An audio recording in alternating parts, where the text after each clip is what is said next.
नमस्कार दोस्तों, जय श्री राम। कैसे हैं आप सब। हमारे YouTube channel Arvind Kumar official में आप सभी का स्वागत है।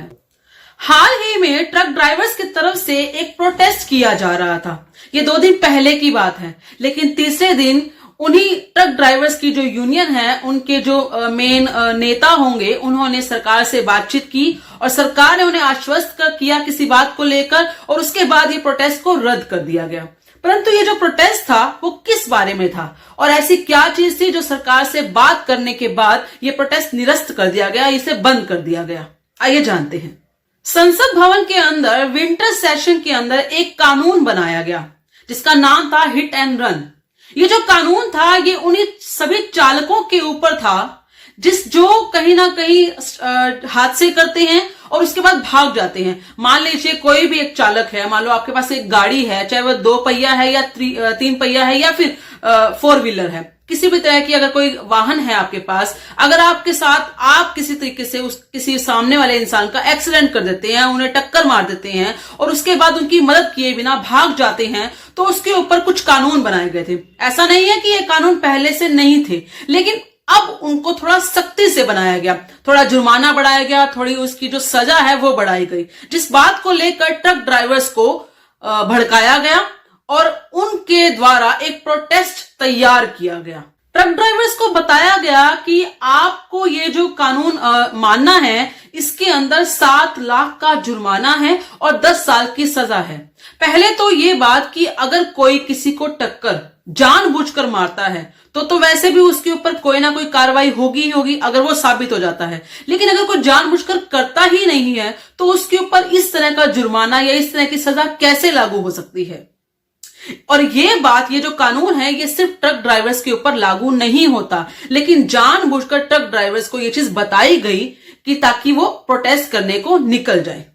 अब फिलहाल ट्रक यूनियन वालों की तरफ से जो बातचीत की गई है सरकार के द्वारा, वो ये कहा गया है कि ऐसा कोई भी कानून अभी तक लागू नहीं किया गया है। इसे 1 अप्रैल से लागू करना था, लेकिन अब बातचीत करके ही इसको लागू किया जाएगा, जिसके बाद ट्रक यूनियन वालों ने या ट्रक वाले जितने भी लोग होते हैं उन्होंने इस प्रोटेस्ट को निरस्त कर दिया और अपनी अपनी जगह पर जैसे वो काम करते वैसे काम करने के लिए निकल गए।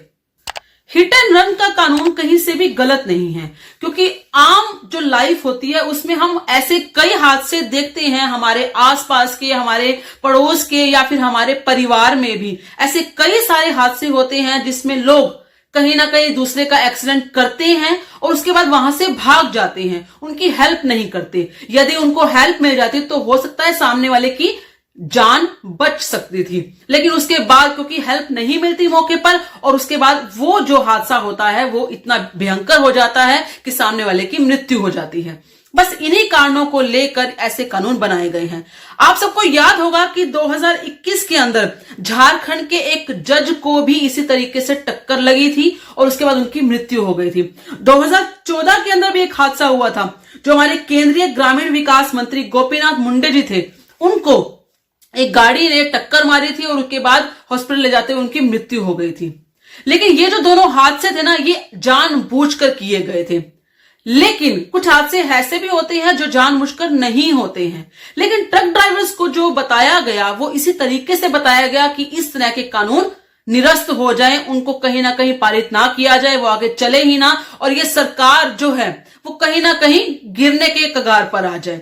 इस सरकार को गिराने का मकसद जो विपक्षी पार्टियों का हमेशा से रहा है, वो हर आए दिन, ये लगा लीजिए हर साल कोई ना कोई प्रोटेस्ट रेडी करते ही हैं। भले वो सीएए का प्रोटेस्ट हो, भले वो किसान बिल का प्रोटेस्ट हो, भले वो कोई भी हो, कोई ना कोई इस तरीके का प्रोटेस्ट वो रेडी करवाते हैं।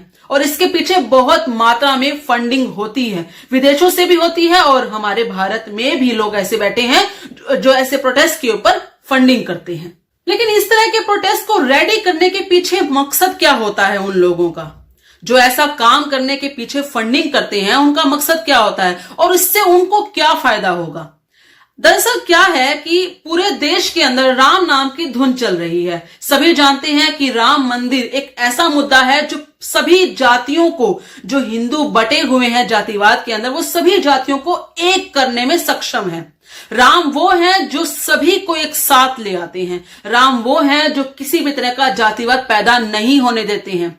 वो कोई भी आप किसी कास्ट के हो, लेकिन आपके जो परम पिता है वो राम है, और आप राम के नाम पर एक दूसरे के साथ सहयोग करते हैं, एक दूसरे के साथ सद्भावना रखते हैं, एक दूसरे के साथ प्रेम प्यार रखते हैं।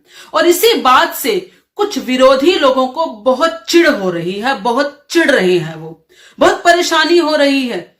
इसी कारण से उस बात से ध्यान हटाने के लिए, क्योंकि राम मंदिर बन रहा है, लोगों की वहां पर आस्था है, और आए साल इस चीज को लेकर लोग बहुत ज्यादा भावुक भी हैं, और इसी बात को हटाने के लिए इस तरह के प्रोटेस्ट रेडी करवाए जा रहे हैं।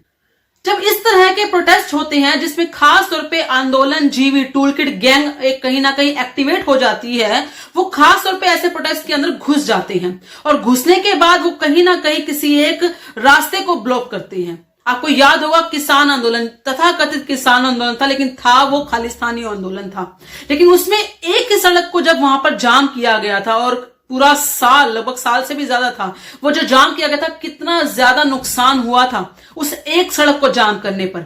लेकिन ये जो ट्रक यूनियन का ये जो प्रोटेस्ट करवाया जा रहा था, उसमें तो बहुत सारे रोड्स को जाम करने का एक पूरा एक चक्रव्यूह बनाया गया था।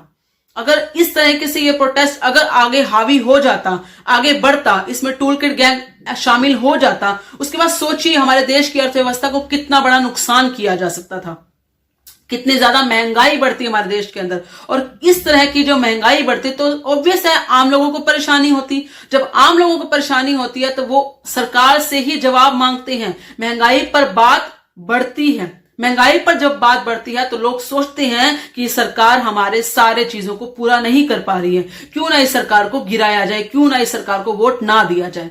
देखिए, जब भी वोट आते हैं तो इस तरह के प्रोटेस्ट शुरू किए जाते हैं। ये वही टूलकिट गैंग, ये वही आंदोलन जीवी होते हैं जो पहले भी इस तरह के प्रोटेस्ट को कर चुके हैं। लेकिन इस बार जो इनकी प्लानिंग थी वो कुछ ज्यादा ही हाई की गई थी, बहुत सारे शहरों में एक साथ की गई थी, क्योंकि यहां पर अब जो टारगेट किया जा रहा था वो ट्रक ड्राइवर्स को किया जा रहा था, जो हर शहर में हर जगह पर सब्जी माल जितना भी होता है वो सब पहुंचाते हैं, और वो जगह जगह कहीं पे भी ट्रक को लगाकर चक्का जाम करने में लगे हुए थे। आप सबका इस बारे में क्या कहना है, कृपया करके अपने विचार कमेंट में जरूर बताइएगा। इस वीडियो को लाइक और शेयर जरूर कीजिएगा। धन्यवाद। जय श्री राम।